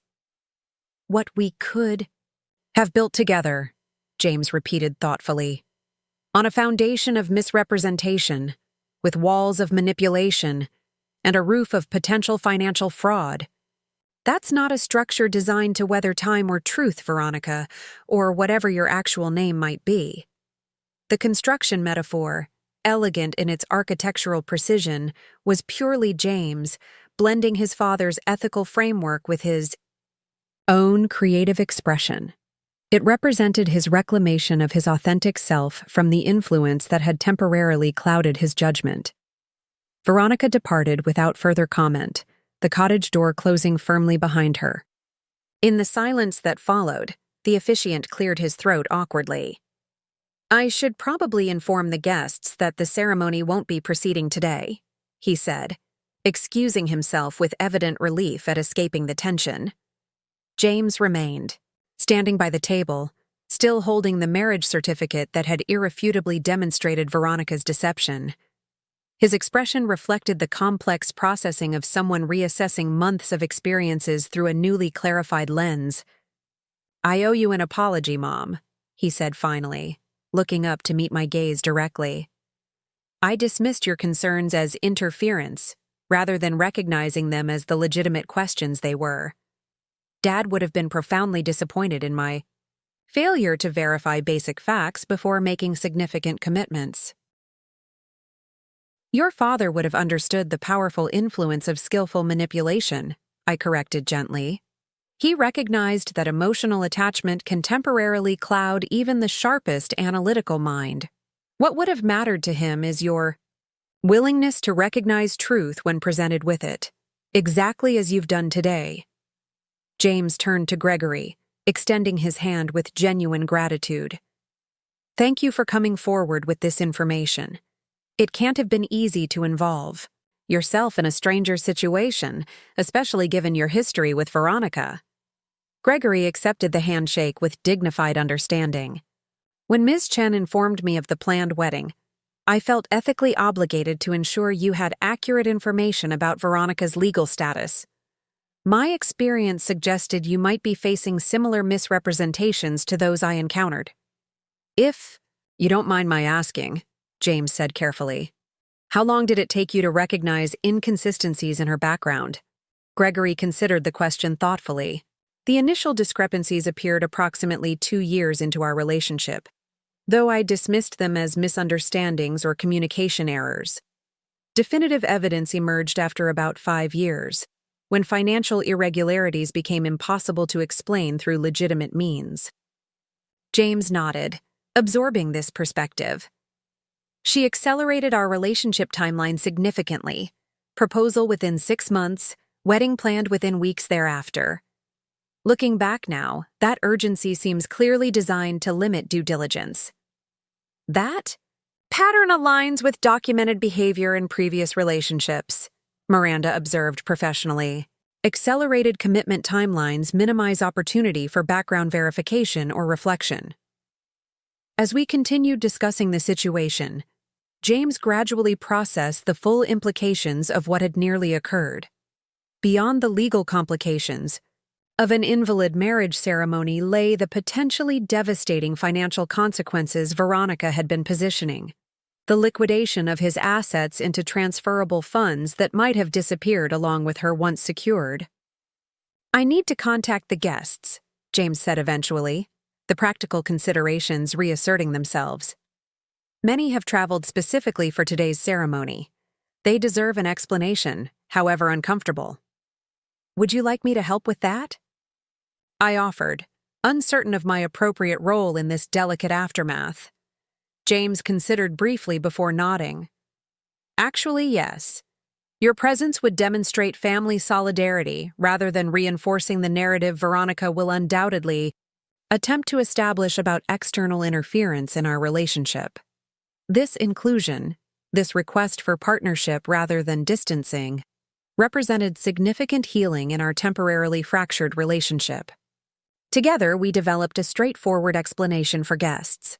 Unforeseen legal complications had necessitated postponing the ceremony, with appreciation for their understanding and apologies for the inconvenience. Gregory and Miranda discreetly departed after ensuring we had copies of all relevant documentation, both to provide privacy for our family conversation and to avoid complicating the already delicate situation with guests. They left contact information should further questions arise regarding Veronica's legal status or pattern of behavior. As James and I walked toward the main venue to address the assembled guests, he paused briefly, looking out over the spectacular ocean view this exclusive property had been selected to showcase. "Dad would have appreciated the investigative approach you took," he observed quietly. "Methodical, evidence-based, focused on documentation rather than speculation." I used his notebook, I admitted. The research methodology guide he kept from his legal practice. It helped me approach the situation as he would have. systematic verification rather than emotional reaction. James smiled slightly, the first genuine expression I'd seen from him that day. Of course you did. He always said you were the most thorough person he'd ever met, higher praise from him than most people realized. This small moment of connection, this shared appreciation for Richard's values, created space for the more difficult conversation. That would follow in the days ahead. How had James, with his analytical mind and ethical upbringing, become vulnerable to such systematic manipulation? What patterns in his own behavior or needs had Veronica identified and exploited? How could he protect himself from similar situations in the future without becoming cynically closed to authentic connection? For now, though, we focused on the immediate task, addressing the gathered guests with appropriate explanation without creating unnecessary public embarrassment. James handled this difficult moment with remarkable composure, his professional experience in the entertainment industry providing useful skills for managing unexpected developments with grace. Most guests responded with sympathy and understanding, though I noticed several of Veronica's supposed industry colleagues departing quickly after the announcement, suggesting they may have been involved in or at least aware of her misrepresentations. Catherine and her husband immediately offered practical support, helping contact vendors about the cancellation and ensuring James wouldn't face these administrative tasks alone. By early evening, the venue had been cleared, vendors had been notified, and James had retreated to the privacy of his West Hollywood apartment to process the day's revelations. Catherine had offered to stay with him, but he had requested solitude, a reasonable need given the significant realignment of understanding he was experiencing. "Will he be okay?" Catherine asked as we shared a quiet dinner at my hotel that evening. "This is a massive shock on what was supposed to be his wedding day." "He'll process it methodically," I replied, recognizing the resilience James had inherited from both his parents. The analytical mind that made him temporarily vulnerable to Veronica's manipulations, his willingness to accept explanations that appeared to make logical sense, will now help him reconstruct events with greater clarity. Catherine nodded thoughtfully. "It's strange. James was always the one who would embellish stories growing up, while I was rigidly literal. Yet somehow, I developed better instincts for recognizing when others are being deceptive. Different types of awareness," I suggested. "Your literalism made you more attuned to inconsistencies in others' statements. James's comfort with narrative, flexibility perhaps made him less concerned about precise factual accuracy in Veronica's representations." We continued discussing the situation, both processing our own reactions to the day's dramatic events. Catherine expressed regret at not more actively investigating Veronica when she'd first noticed concerning patterns. While I acknowledged the careful balance required between parental concern and adult children's autonomy, a line I had ultimately crossed out of necessity, but not without significant consideration. The following morning, James called to suggest breakfast, an invitation that revealed both his resilience and his desire to maintain family connection rather than retreat into isolation. When we met at a quiet cafe near my hotel, I noticed he had brought a notebook filled with his characteristic, precise handwriting, evidence of the analytical processing I had anticipated. "I've been documenting the relationship chronologically," he explained, seeing my glance toward the notebook. "Identifying patterns I missed, red flags I rationalized, inconsistencies I chose not to explore further. It's been educational." "That approach sounds familiar," I observed with a small smile, remembering Richard's similar methodology for processing complex situations. James nodded, returning the smile briefly. "Dad's influence, obviously. He always said that writing clarifies. Thinking forces you to articulate what might otherwise remain comfortably vague." As we shared a simple breakfast, James detailed his evolving understanding of Veronica's methodology. She had initially approached him at an industry event where she had positioned herself as representing significant entertainment clients. Their early connection had focused heavily on professional synergy. her supposed investment expertise complementing his production experience to create promising business opportunities. The personal relationship developed alongside business discussions, he explained. By presenting herself as a potential professional collaborator first, she established credibility that carried over into our romantic connection. The business credentials created an assumed foundation of legitimacy I never properly verified. This insight, recognizing how professional credibility had been leveraged to bypass personal due diligence, demonstrated James's re-engaged critical thinking. He continued identifying specific techniques Veronica had employed. Love bombing during early relationship stages, creating artificial time pressure for decisions, isolating him from family influence, positioning herself as uniquely understanding of his professional world, and subtly devaluing his existing relationships.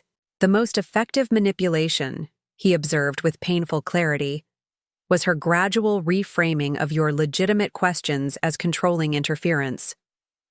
By positioning your concerns as attacks on our relationship rather than reasonable inquiries about verifiable facts, she created a false choice between loyalty to her or to you. A manufactured opposition, I agreed, when in reality, genuine care from multiple sources should create complementary support rather than competing demands.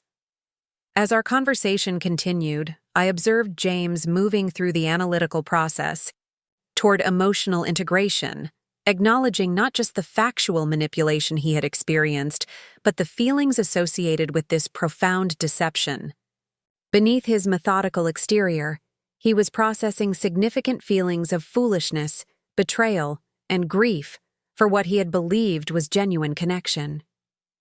I keep thinking about what Dad would say about all this, James admitted eventually, his voice quieter.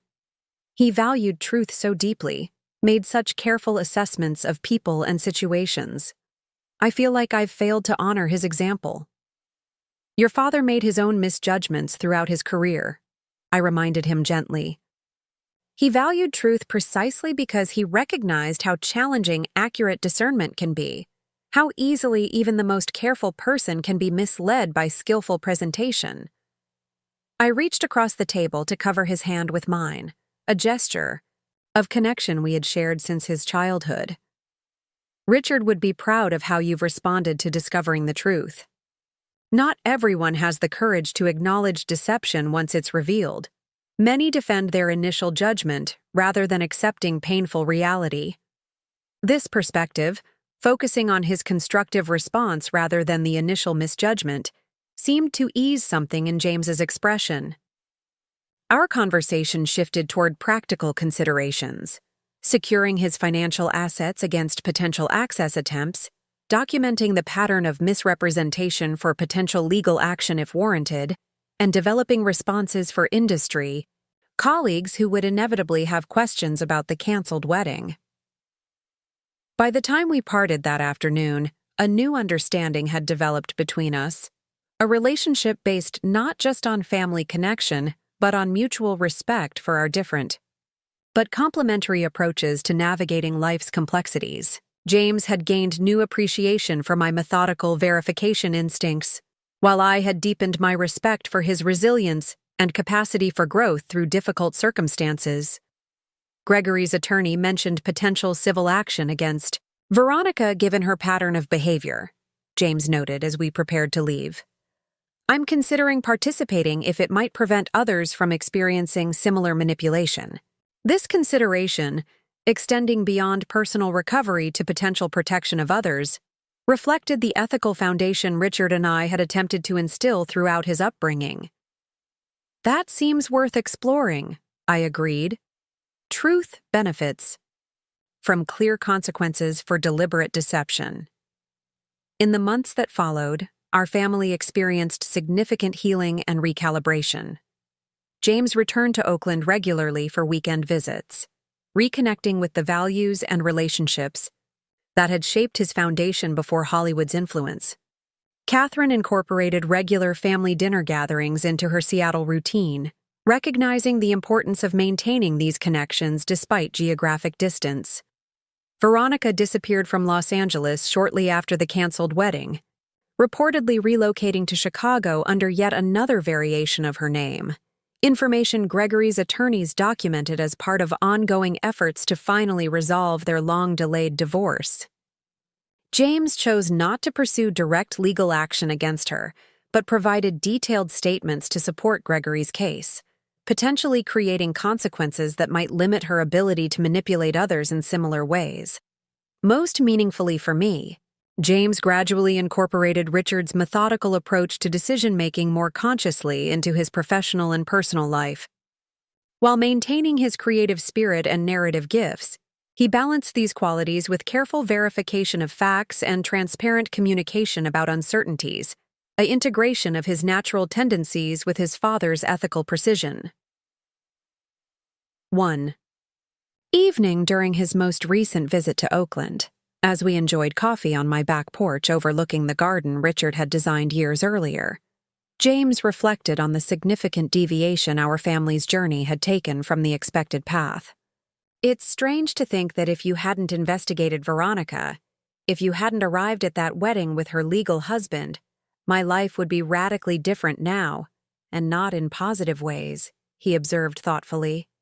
Sometimes the most painful moments of clarity are also the most necessary. Your father used to say that truth ultimately serves compassion better than comfortable deception ever can, I replied, remembering Richard's perspective on difficult honesty. Even when the initial revelation feels devastating, it creates possibility for authentic reconstruction rather than continued building on a flawed foundation. James nodded, understanding the principle that had guided my difficult decision to intervene so dramatically in his wedding plans. The foundation matters above all else, he agreed, echoing Richard's frequent observation about both construction and character. Everything visible depends on what remains largely unseen, but must bear the entire weight of what follows. As the sunset illuminated Richard's carefully planted flowering trees, I reflected on how our family's dedication to truth, sometimes painfully maintained against significant resistance, had ultimately preserved possibilities that deception would have destroyed. The gold-digging fiancé who had banned me from my son's wedding had inadvertently created circumstances that strengthened, rather than severed our family bonds, proving yet again that authenticity, however difficult to maintain, provides the only reliable foundation for meaningful connection. 1 year after the dramatic confrontation at what should have been James's wedding day, I found myself preparing for a different kind of family gathering. The garden behind my Oakland home had burst into spring bloom, Richard's meticulously planned perennial beds creating waves of color that seemed to celebrate renewal after winter's dormancy. As I arranged chairs on the patio and set tables with simple linen cloths, I reflected on the remarkable transformation our family had experienced since that pivotal day in Malibu. The aftermath of the canceled wedding had unfolded in ways none of us could have predicted. While the immediate crisis had been averted through direct intervention, the real healing had developed gradually through months of honest conversation, painful self-examination, and renewed commitment to the values Richard and I had attempted to instill in our children throughout their upbringing. James had initially retreated into intense work following the Veronica revelation, immersing himself in a documentary film project that conveniently required extensive travel. This temporary withdrawal, physical distance coupled with regular but somewhat formal phone calls, had concerned me at first. Catherine had offered reassurance based on her lifelong understanding of her brother's processing style. He's not avoiding the situation, she'd explained during one of our weekly calls. He's documenting and analyzing it internally before he's ready to discuss it fully. Remember how he used to disappear into his room for days after major conflicts as a teenager? Same pattern, adult version. Catherine's insight had proved accurate. 3 months after the canceled wedding, James had returned from location filming and asked to spend a week at my home, the longest continuous visit he'd made since leaving for college.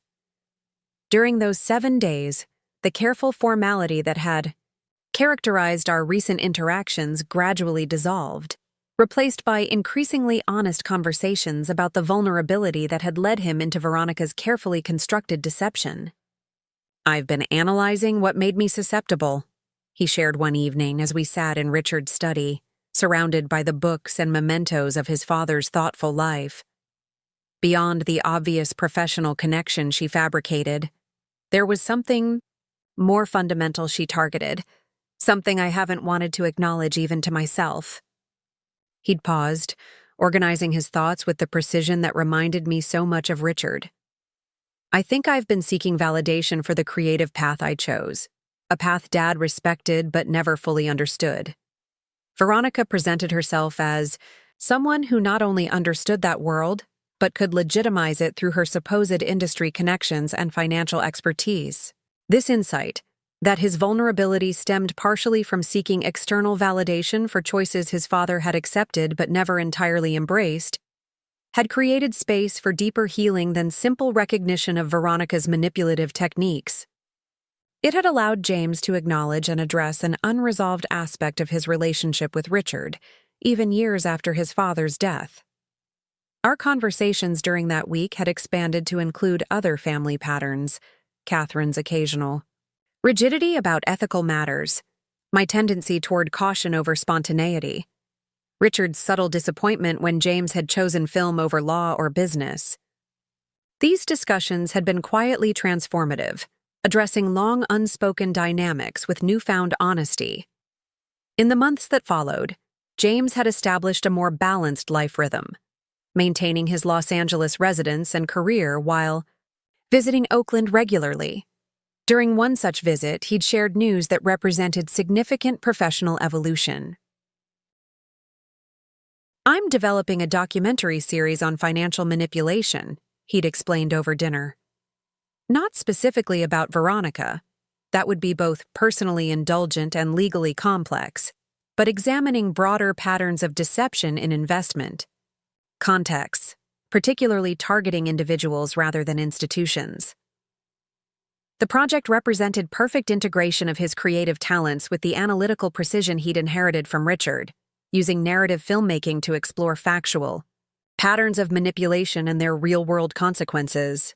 When a respected streaming service had subsequently approved funding for the series, it had validated this intentional merging of his natural storytelling gifts with his father's emphasis on factual accuracy and ethical clarity. Meanwhile, the legal aftermath of Veronica's deceptions had progressed through complex but ultimately productive channels. Gregory's attorneys had finally located her in Chicago, operating under yet another variation of her name, but maintaining consistent patterns of behavior.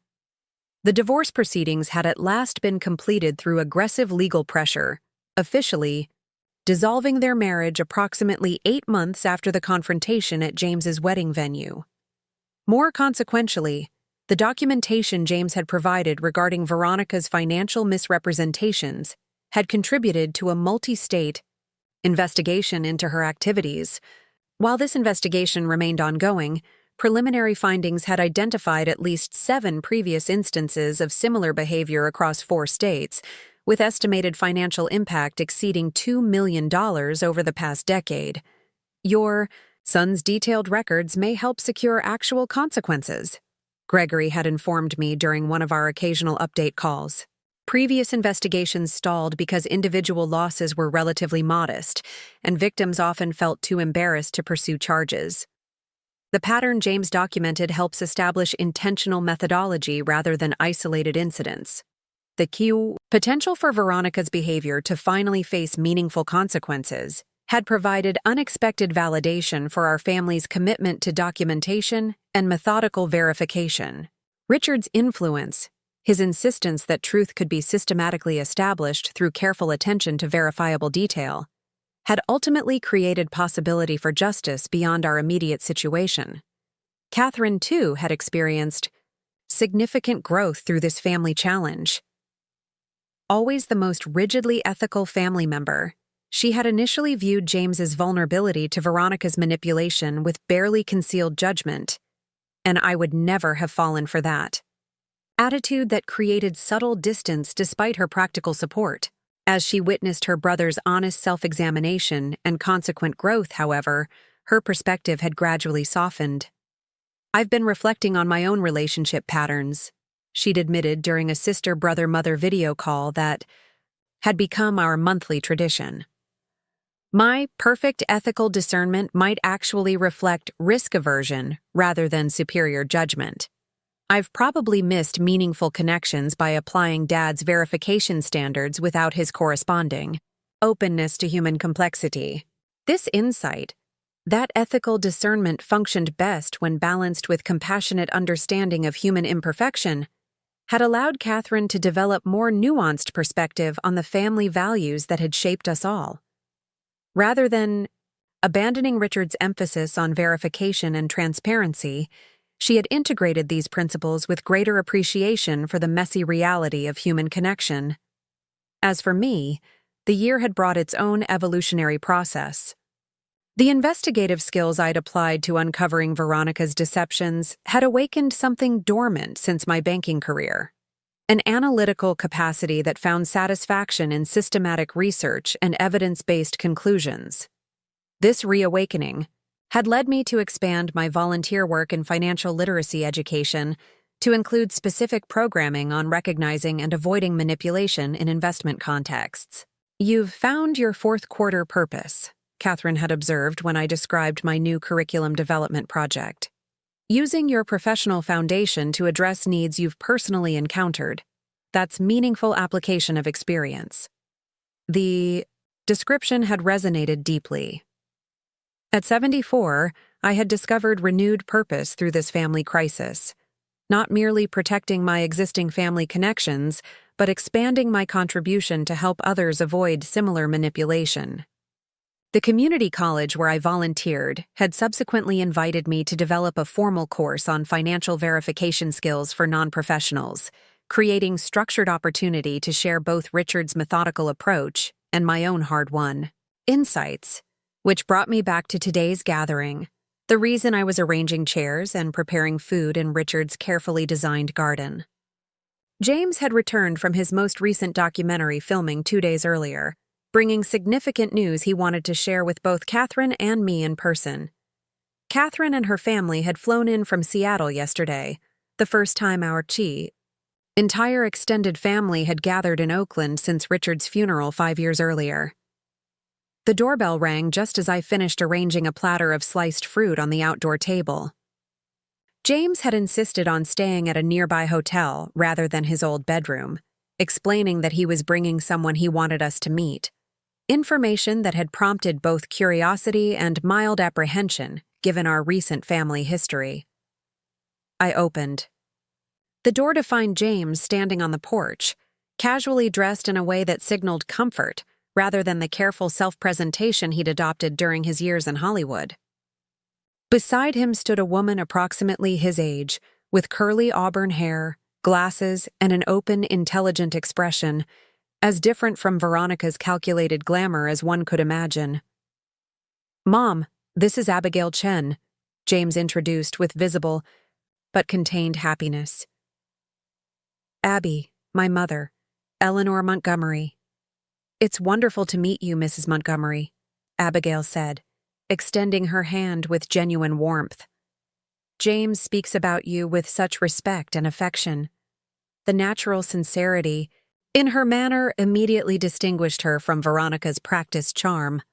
As we exchanged greetings and moved toward the garden where Catherine and her family waited, I observed the comfortable, unforced dynamic between James and Abigail, the subtle indicators of authentic connection rather than calculated impression. Management. Catherine's greeting of Abigail reflected similar assessment, initial reserve quickly warming as her instinctive ethical radar apparently registered positive readings.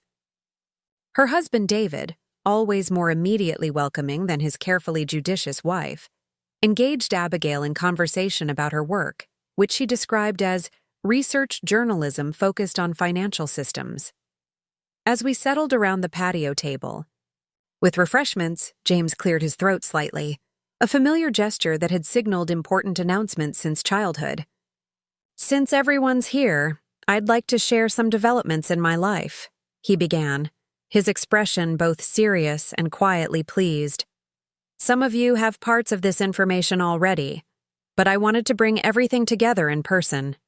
He reached for Abigail's hand in a gesture of natural connection. "Abby and I met 6 months ago through my documentary project on financial manipulation. She was investigating several cases with patterns similar to what we experienced with Veronica, and a mutual colleague connected us for potential collaboration." Abigail smiled, picking up the narrative thread with practiced ease that suggested their story had been shared before. What began as professional consultation evolved into something more meaningful, as we discovered shared values around truth, transparency, and using narrative to illuminate factual patterns. "Unlike James's previous relationship," she acknowledged. "The elephant in the room directly but gracefully. Our connection developed gradually through verified professional credentials and transparent personal history." The conscientious reference to verification and transparency, core values Richard had emphasized throughout our family life, indicated either remarkable coincidence of perspective or, more likely, James's deliberate integration of these principles into his relationship development process. "We've been dating for 4 months, James continued, approaching the relationship with intentional pacing and mutual disclosure rather than accelerated timelines or strategic information management. His terminology, so precisely contrasting with Veronica's manipulation techniques, demonstrated how thoroughly he had processed that experience and extracted constructive lessons from it. Catherine leaned forward slightly, her expression revealing careful assessment, being satisfied by what she observed. "How have you approached background verification without creating relationship tension?" she asked, the question characteristically direct, but genuinely curious rather than challenging. Abigail laughed with surprising comfort at this pointed inquiry. "Actually, I suggested mutual background checks after James explained his previous experience. My work investigating financial fraud has shown me how common misrepresentation can be, even in seemingly transparent relationships. We exchanged verified credentials, references, and financial disclosures quite early. Professional habit from my perspective, prudent caution from his." This approach, treating verification as mutual protection rather than suspicious investigation, represented healthy integration of our family's value for factual accuracy with respect for authentic connection. James had neither abandoned caution nor allowed it to prevent meaningful relationship development, a balanced position Richard would have deeply appreciated. "There's more," James continued, after allowing this information to be processed.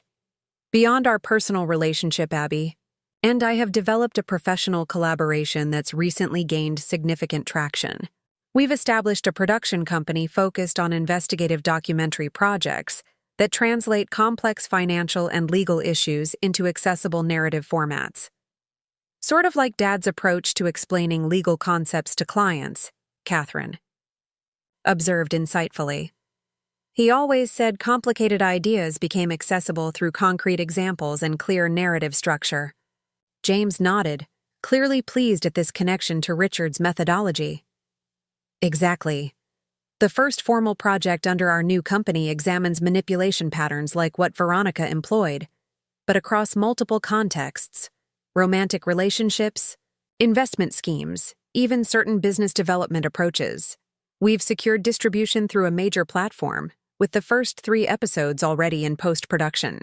My investigative research provides verified factual foundation," Abigail added, "while James's narrative expertise makes these patterns comprehensible to general audiences. The combination creates something neither of us could develop independently." They continued describing their complementary professional partnership.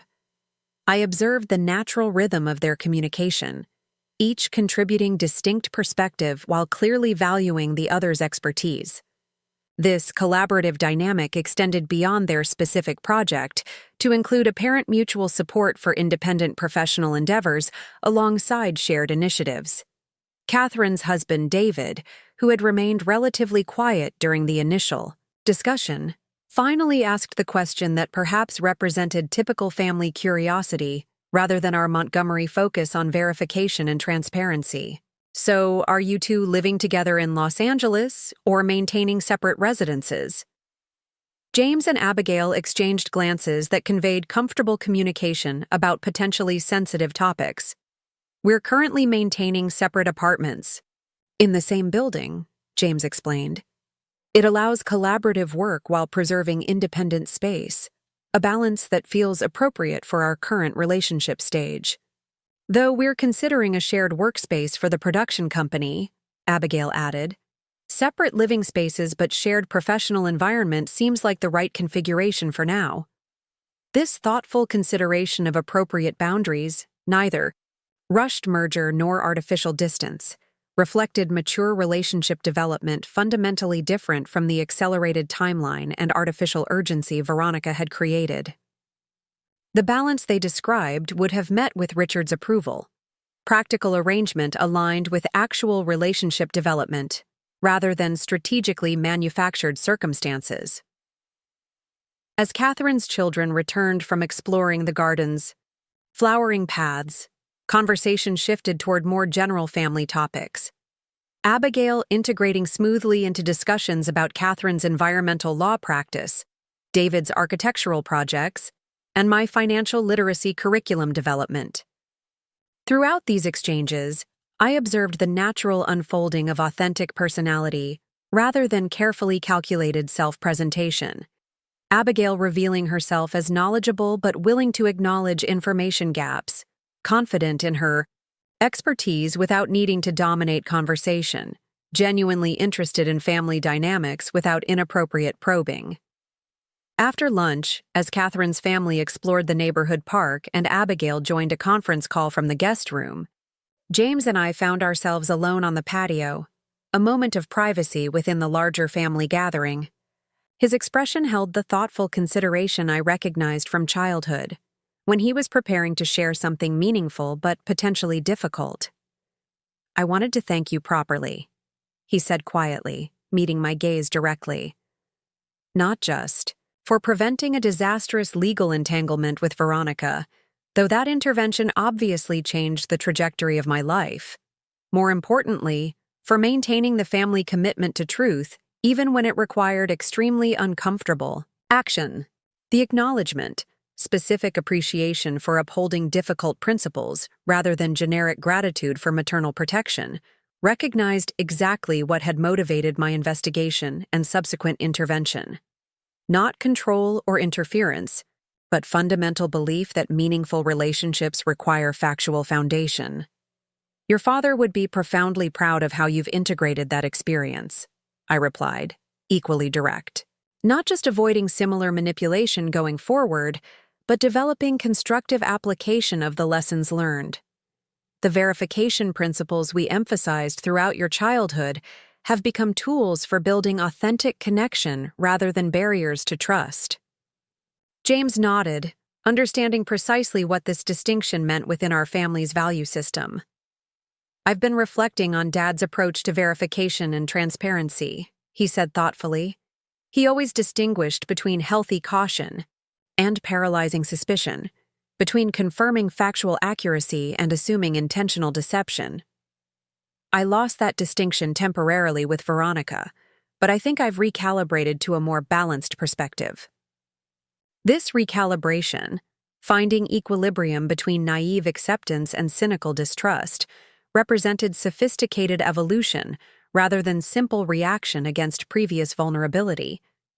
James had neither abandoned verification principles nor allowed them to prevent meaningful connection, instead developing nuanced application appropriate to different relationship contexts.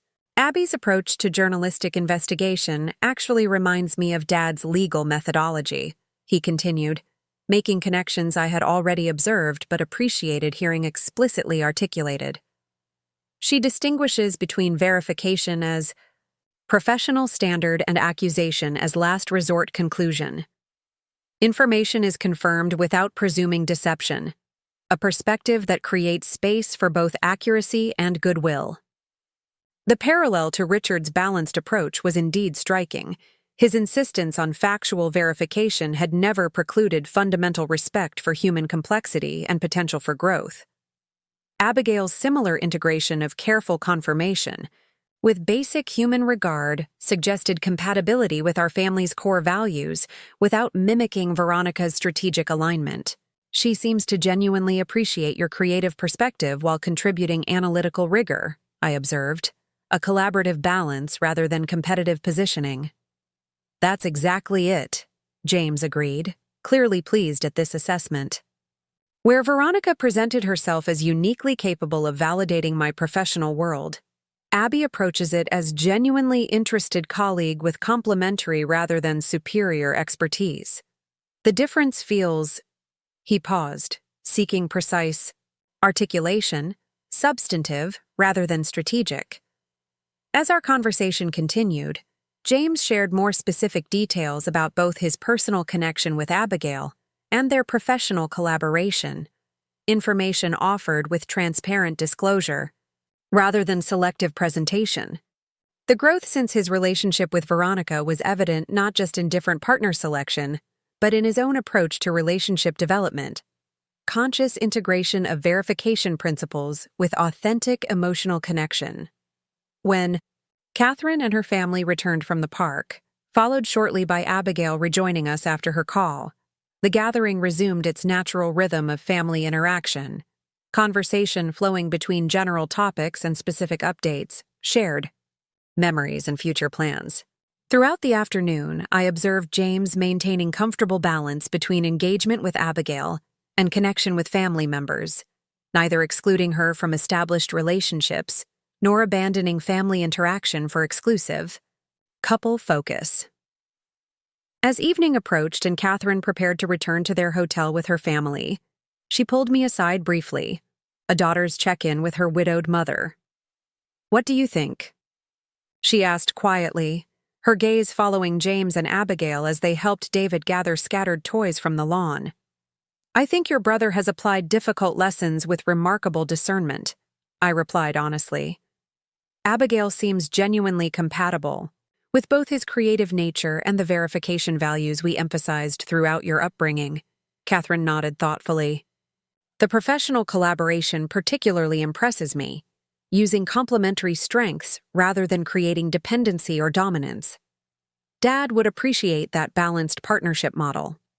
The reference to Richard's perspective, his consistent emphasis on relationships built through mutual contribution rather than power imbalance, highlighted how thoroughly our family viewed current developments through the lens of values he had helped establish. His physical absence hadn't diminished his influence on our collective discernment process. After Catherine's family departed, James and Abigail remained for dinner, a quieter gathering that allowed deeper conversation about their professional projects and family connections. As we shared coffee afterward, Abigail raised a topic that revealed both awareness of family history and comfort with direct address of potentially sensitive subjects. "James has shared how your investigation skills uncovered Veronica's deception," she said, her tone respectful rather than intrusive. That methodical approach to verification when concerns arise, rather than either blind trust or cynical assumption, it's exactly the balanced perspective we're trying to encourage through our documentary series. The acknowledgement of my role, presented as admirable discernment rather than suspicious interference, created natural opening to discuss the broader principles at stake. Richard always emphasized that verification serves connection rather than undermining it, I explained. Confirming factual accuracy creates foundation for authentic trust rather than substituting for it. That's precisely the distinction we're trying to illustrate, Abigail agreed enthusiastically. So many people present verification and trust as opposing choices, when they're actually complementary elements of healthy relationship development. As our conversation continued, I recognized increasing alignment between Abigail's professional values and our family's established principles. Not superficial mirroring designed to create false impression, but genuine compatibility evident through specific examples and consistent application across contexts. Where Veronica had strategically presented herself as aligned with James's professional world without verifiable substance, Abigail demonstrated authentic expertise and transparent methodology. When they eventually prepared to leave, James mentioned they would remain in Oakland 2 more days before returning to Los Angeles. "We'd like to visit Dad's grave tomorrow," he said quietly. Abby suggested it actually. Thought it was important to acknowledge his ongoing influence, in both personal and professional contexts. This suggestion, recognizing Richard's continued presence in our family's value system, indicated sensitivity to meaningful connection rather than uncomfortable avoidance of grief or loss. Unlike Veronica's strategic positioning against my influence, Abigail demonstrated respect for family bonds and their continued importance in James's life. As we said goodnight, I reflected on the remarkable transformation our family had experienced in the years since that dramatic confrontation at James's planned wedding. The moment that had seemed potentially catastrophic, arriving at my son's wedding with his fiancée's legal husband, had ultimately initiated healing and growth beyond what any of us could have anticipated. James had not merely avoided repeating vulnerability to manipulation, but had developed sophisticated integration of verification principles with authentic emotional connection. Catherine had evolved from rigid ethical judgment to more nuanced understanding of human complexity. I had discovered renewed purpose through applying professional skills to helping others avoid similar manipulation. Most importantly, our family bonds had strengthened through honest acknowledgement of previous patterns and conscious commitment to balanced application of core values. Richard's influence remained evident in our collective approach to discernment, but we had each developed personalized integration of his principles rather than rigid adherence to externalized standards. The following afternoon, James called to invite me to join them for dinner, mentioning they had visited Richard's grave earlier that day. When I arrived at the restaurant, a favorite place Richard and I had often enjoyed, I noticed subtle but meaningful change in their dynamic, a quiet intensity suggesting significant conversation had occurred. "We had an important discussion at Dad's grave," James explained after we were seated, "about family legacy, value integration, and intentional relationship development. About building connection on verified foundation without sacrificing spontaneity or emotional authenticity." Abigail nodded, her expression thoughtful. James shared how his father's emphasis on verification and transparency has shaped your family's approach to relationship development. "It helped me understand the significance of your investigation when you had concerns about Veronica. Not interference, but principled protection based on observed discrepancies. This framing, recognizing my actions as principled rather than controlling, indicated substantive understanding of our family's value system rather than strategic alignment for favorable impression." Throughout dinner, their conversation revealed continuing evolution of already strong connection, deepening appreciation for complementary strengths rather than manufactured compatibility. As we parted that evening with plans for breakfast before their return to Los Angeles, I experienced profound gratitude for the transformation our family had undergone.